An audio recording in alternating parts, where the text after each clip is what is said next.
Овој жител од Шипковица излезе сам да го чисти патот, кој е блокиран од свлечиште како последица на врнежите во изминатите неколку дена.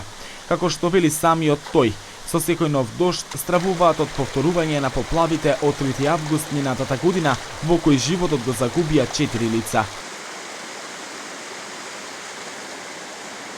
По секој дожд, главниот пат кој ги поврзува тетовските села е блокиран. Жителите бараат долгорочно решение за проблемот.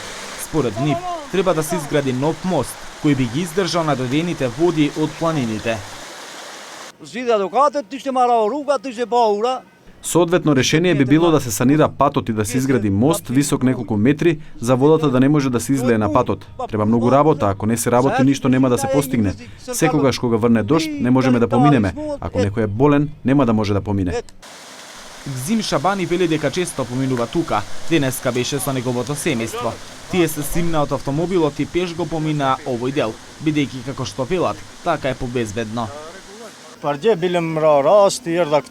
Завчера поминав тука, чекав 4 часа додека не го изчистија патот. Многу е опасно бидејќи патот е ваков. Побезбедно е семејството да пешачи.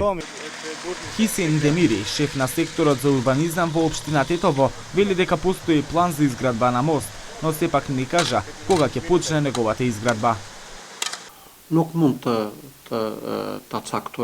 Јас не можам да кажам кога точно ќе започне изградбата и кога ќе заврши, но само ќе кажам дека ќе го изградиме мостот што е можно побрзо, бидејќи видовме дека овој проект е неопходен за тој дел. Сепак претходно треба да решиме некои други проблеми, па потоа да го реализираме проектот. Ова е единствениот пат што ги поврзува тетовските села со главниот пат кој води кон Тетово. По секој дожд, возовце, бродест и вешала остануваат одсечени поради поплави или изгање на земјиште.